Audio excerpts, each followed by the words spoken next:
ಕಲೆ ಅನ್ನೋದು ಕೇವಲ ಮನೋರಂಜನೆ ಅಲ್ಲ, ಅದು ಸಾವಿರಾರು ಜನರ ಕನಸು, ಲಕ್ಷಾಂತರ ಜನರ ನಂಬಿಕೆ.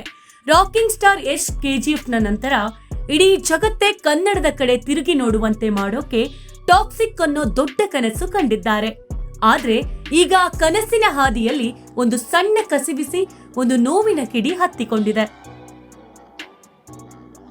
ಹೌದು, ಯಾವಾಗ ಟಾಕ್ಸಿಕ್ ಸಿನಿಮಾದ ಸಣ್ಣದೊಂದು ಟೀಸರ್ ಬಿಡುಗಡೆ ಆಯ್ತೋ ಆಗ್ಲೇ ವಿವಾದದ ಕರಿನೆರಳು ಟಾಕ್ಸಿಕ್ ಸಿನಿಮಾವನ್ನ ಆವರಿಸಿದೆ. ಕ್ರೈಸ್ತ ಸಮುದಾಯದವರ ಭಾವನೆಗಳಿಗೆ ಈ ಟೀಸರ್ನ ಕೆಲವು ದೃಶ್ಯಗಳು ನೋವನ್ನು ಉಂಟು ಮಾಡಿದೆಯಂತೆ. ದೇವದೂತ ಸಂತ ಮಿಕಾಯಲ್ ಪವಿತ್ರ ವಿಗ್ರಹದ ಮುಂದೆ ಅಶ್ಲೀಲ ಎನ್ನಬಹುದಾದ ದೃಶ್ಯಗಳನ್ನ ತೋರಿಸಲಾಗಿದೆ ಎಂದು ರಾಷ್ಟ್ರೀಯ ಕ್ರೈಸ್ತರ ಒಕ್ಕೂಟವು ಚಲನಚಿತ್ರ ವಾಣಿಜ್ಯ ಮಂಡಳಿಗೆ ದೂರು ನೀಡಿದೆ.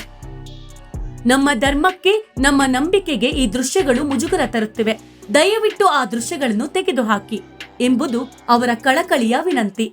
ಕಲಾವಿದನಿಗೆ ಅಭಿವ್ಯಕ್ತಿ ಸ್ವತಂತ್ರ ಇರೋದು ಎಷ್ಟು ಮುಖ್ಯವೋ, ಜನರ ಧಾರ್ಮಿಕ ನಂಬಿಕೆಗಳನ್ನು ಗೌರವಿಸೋದು ಅಷ್ಟೇ ಮುಖ್ಯ ಅಲ್ವಾ? ಒಂದೆಡೆ ವಿವಾದದ ಬಿಸಿ ಇದ್ರೆ, ಇನ್ನೊಂದೆಡೆ ಟಾಕ್ಸಿಕ್ ಸಿನಿಮಾ ಜಾಗತಿಕ ಮಟ್ಟದಲ್ಲಿ ಸೃಷ್ಟಿಯಾಗುತ್ತಿರುವ ಕ್ರೇಜ್ ನೋಡಿ ಹೆಮ್ಮೆ ಅನ್ಸುತ್ತೆ. ತೆಲುಗು ರಾಜ್ಯಗಳ ವಿತರಣೆ ಹಕ್ಕಿನಿಂದಲೇ ಬರೋಬ್ಬರಿ 120 ಕೋಟಿ ರೂಪಾಯಿ ಟಾಕ್ಸಿಕ್ ಸಿನಿಮಾಗೆ ಹರಿದು ಬಂದಿದೆ. ಇನ್ನು OTT ಸಂಸ್ಥೆಗಳು 300 ಕೋಟಿ ರೂಪಾಯಿಗಳನ್ನು ಸುರಿಯಲು ಸಿದ್ಧವಾಗಿದೆ. ಯಶ್ ಅವರ ಚಾಣುಕ್ಷ ಬುದ್ಧಿವಂತಿಕೆಯಿಂದ ವಿದೇಶಿ ಮಾರುಕಟ್ಟೆಯಲ್ಲೂ ಈ ಸಿನಿಮಾ ಹೊಸ ಇತಿಹಾಸ ಬರೆಯೋಕೆ ರೆಡಿಯಾಗಿದೆ. ಮಾರ್ಚ್ 19ರಂದು ಈ ಸಿನಿಮಾ ವಿಶ್ವಾದ್ಯಂತ ತೆರೆಗೆ ಬರಲಿದೆ.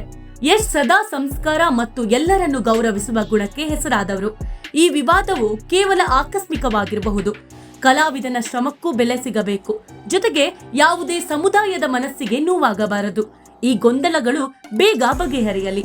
ಯಾರ ಧರ್ಮಕ್ಕೂ ಧಕ್ಕೆ ಬರದಂತೆ ಟಾಕ್ಸಿಕ್ ಸಿನಿಮಾ ಕನ್ನಡ ಬಾವುಟವನ್ನ ವಿಶ್ವದ ಉತ್ತುಂಗದಲ್ಲಿ ಹಾರಿಸಲಿ ಅನ್ನೋದೇ ನಮ್ಮ ಆಶಯ.